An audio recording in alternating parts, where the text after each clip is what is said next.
This is the Raise Your Energy podcast. In last week's episode, I spoke about how it felt for me when I was burned out. And it wasn't great, I give you that, but it was important for me to share this in case it helps someone to recognize that they might be burned out as well. And today I want to share with you what happened to me next when I began to accept that I actually was burned out. So let's start talking about that.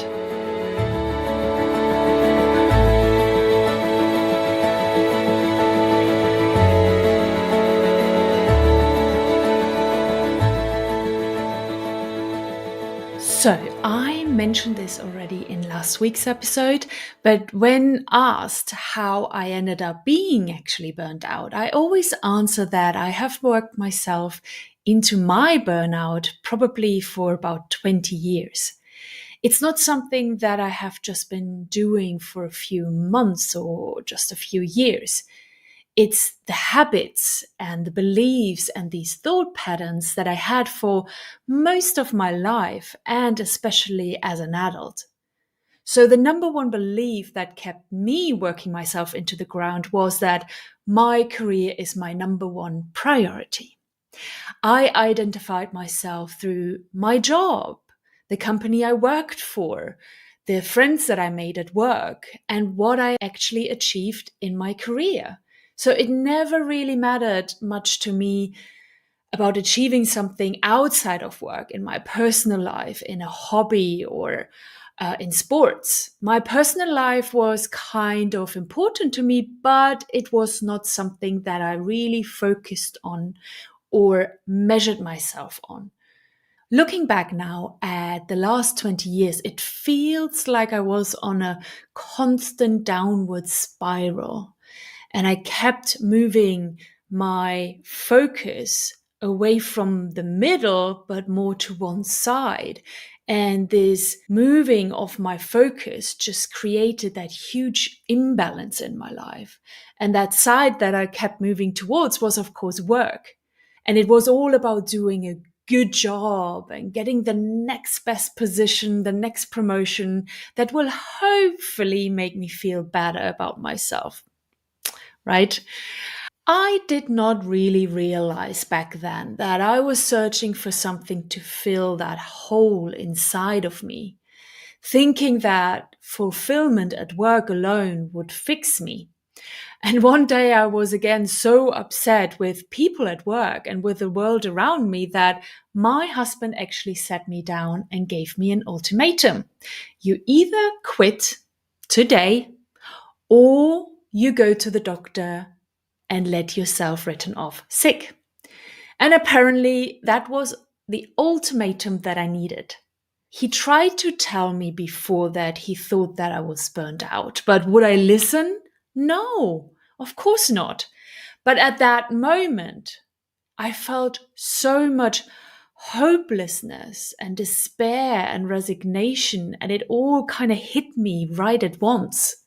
I can just describe it kind of like a battery reset. All of the batteries are so empty and depleted that nothing is going on anymore. Inside of there or inside of there. There is just no energy anymore to fight the fight of saying I'm not burned out. There was just no power left to deny it any longer. And it was just a complete darkness and silence suddenly inside of me. And that was probably that low point where I finally started to listen to that small voice inside of me that said, maybe he's right. Maybe this is as far as I can go. And I have to change something fundamentally. I reflected for a little bit about what my husband said to me. But I just knew quitting the job was just not really an option because I would just need to keep working for another 3 months minimum for the notice period. So I decided for the other option. I went to see a doctor a few days later. And sitting in front of that doctor and describing how I felt, the symptoms that I had, That's where all hell broke loose and the tears just started running. And I felt suddenly that acceptance inside of me. And that acceptance said, I am burned out. I have burnout. I finally let the truth be the truth. And I understood that I needed some time off of work to get better. There and then, I knew that something big changed inside of me, that something fundamentally just happened in my life, even though I was not yet aware of what that exactly was. So the doctor sent me home with 2 weeks of sick leave, but not much else of support other than to take it easy and relax. So what did I do? For the next 2 weeks, I was at home and I kept myself busy with cooking, running errands, taking care of odd jobs around the house like DIY, and just watching a lot of TV. And after these first 14 days, I knew that I was not better, that nothing much has changed inside of me. And that's when I made that decision that I would not go back to work like this. Not until something drastically changed inside of me. I told myself that I would not go back and do the same shit again that I was doing for the last years, just to end up in burnout in a few years or few months even after that. And that decision was so powerful. It was such a powerful message to the universe. And that's the moment when everything started to shift. I got myself another 2 weeks off of work. And I knew that I could not really stay in the same place because what I did the last 2 weeks didn't really help or change anything. I just avoided facing the reality. So what I did next was book myself into a hotel just an hour away from home. And I left home. I went there with nothing to do, no car to go somewhere and distract myself again. So I would actually stop avoiding doing the work inside of me. I wanted to begin to find a new way of living my life. And I am so grateful now that I made that decision and faced kind of myself. So for the first time in my life, I sat just with myself for hours and days. A few months before that week, I signed up for an online course from Dr. Joe Dispenza, and that's what I spent my time on. I went through his teaching and through that course and did the meditations. All these hours that I sat in that hotel room, I started meditating 3 times per day. And in between, I took some long walks in nature, but 98% of the time, I was all just with myself. Never in my life did I spend that much time alone with myself. And that's when things started to shift inside of me. I had huge realizations about my life. I had these big aha moments about life just in general. And I started to enter this world of energy, my own energy. And through the knowledge of that online course that I did and all of these self-reflections and meditations, I started to truly understand what I did to myself for all these years. I experienced as well these significant benefits that meditation can give you because I kept doing them all day long, right? So they gave me a lot of energy. They made me feel closer to myself. And for the first time in my life, I started to get feelings of wanting to put myself first, that my well-being is supposed to be my priority number one in my life to get better and to serve others and to lead a happy life. And it wasn't about my job or my career or my achievements, but it was about my own well-being, my own happiness. And since then, I have told so many people around me how beneficial it is and how important it is to spend that alone time that I experienced in that week away. It's so important to take sometimes hours, days, or maybe even a week away from home just to be with yourself and your own thoughts. I understand now that keeping ourselves busy with our lives weakens our connections with our true self. And being in this silence with ourselves and in meditation can help us to get back into that connection and start rebuilding that trust and that relationship that helps us to feel better and look after ourselves better.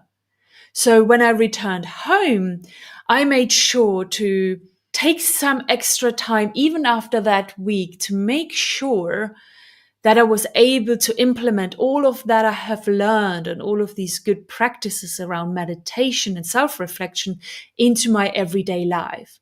So I took another couple of weeks after that off to really make sure that this is true now. This is my new self.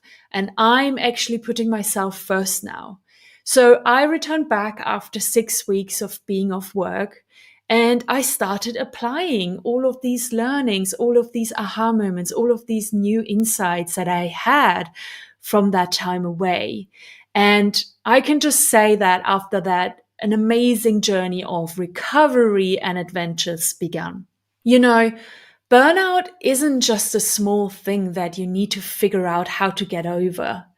It is difficult, and it's a troubling reality that can lead to many negative consequences in all areas of your life. People dealing with burnout symptoms and high levels of stress every day feel not just the consequences in their body and their physical health, but as well in their mental and their emotional health. And physical health issues could go into any kind of directions. It really starts with just being all the time stressed out and having high stress levels that take a lot of our energy. You might feel constantly tired or exhausted in your life. But when it goes further and when we don't deal with it and not accept it and actually change, burnout can lead to heart disease. It can lead to high blood pressure, diabetes, and many more illnesses. Even if you don't have any physical health issues yet, it might just be a matter of time until they show up in your life if you feel overwhelmed by your life on a regular basis. And for many years, I felt quite numb in my life. I talked about that in the last episode. Like it was not really my life anymore. I was just waiting to wake up and realize that this was just a really bad TV show. I thankfully did not show any serious health issues myself, but I did feel constantly tired and exhausted, just living my normal life. My body was truly out of balance, and most of the time I was just in this survival state of constant stress and worry. And because I felt emotionally and mentally not well, I did not really look after myself either. I did not regularly exercise.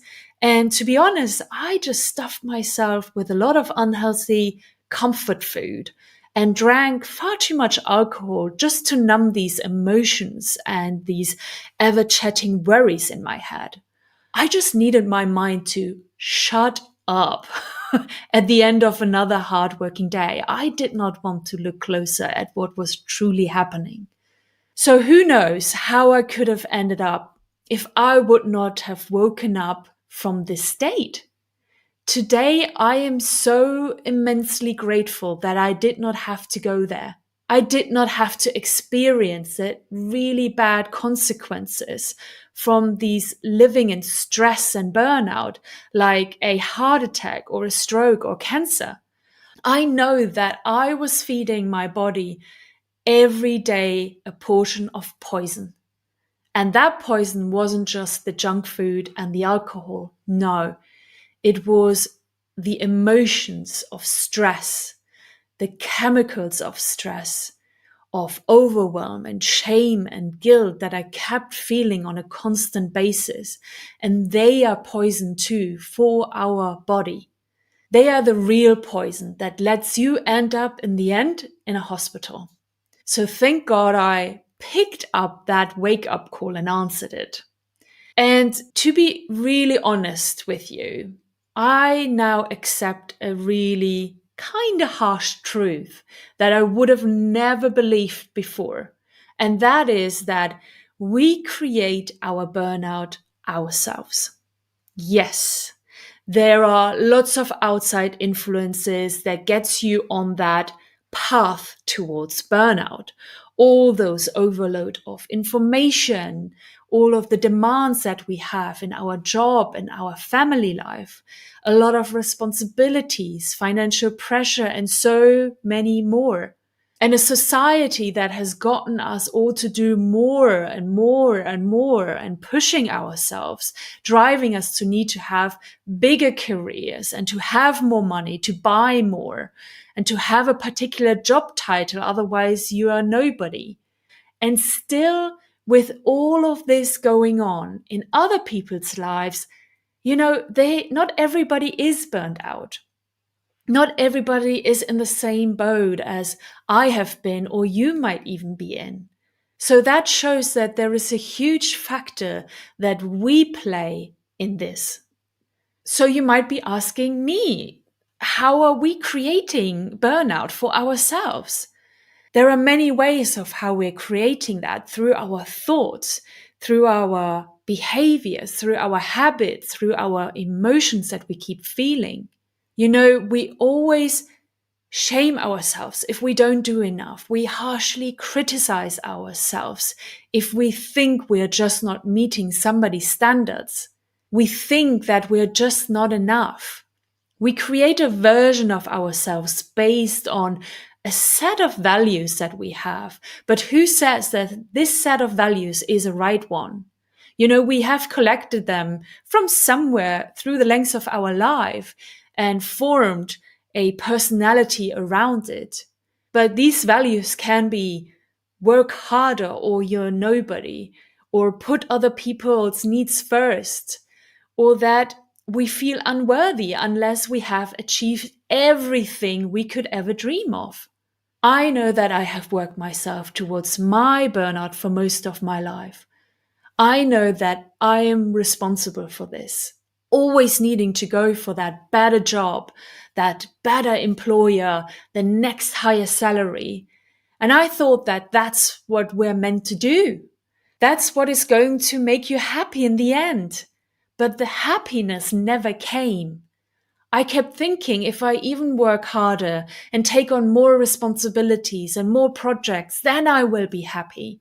But that time never came. But what came was my burnout. Having described to you in the last episode and in this episode of how I was feeling when I was burnt out and when I got myself out of it by accepting it and finding a way to recover, I hope that you see yourself maybe in some of these words, in some of these descriptions, and in some of these feelings. And if you do so, please see this as a clear message to change something in your life. And the first brilliant thing you're already doing for yourself is, of course, listening to this description of burnout. But if you're ready to do even more, if you're ready to change, and if you're ready to feel better in your life, I am so honored to invite you to change your mind, create new results. This program has been designed by the Dr. Joe Dispenza himself, and I have actually gone through a 3-month certification process just now, which I just completed, to bring this life-changing program to you. This program really incorporates the latest scientific research, and you will learn brain-based, outcome-driven techniques and frameworks that will help you to change more in a positive way and in an effective way. This program entails truly everything that I applied to overcome my burnout and so much more. So if you're ready to take your destiny into your own hands and learn how to truly change once and for all, then sign up to the waitlist of the program via the link in the show notes. I will then provide you with more information about the program and invite you to register as well when I open the doors the next time around. So thank you so much for listening to today's episode. I hope that my sharing about my personal experience with burnout helps just one other person in my community to accept and overcome their struggles with burnout. That's truly my biggest wish. That's my mission. So thank you again. And with that, I love you and leave you. Talk soon and bye-bye.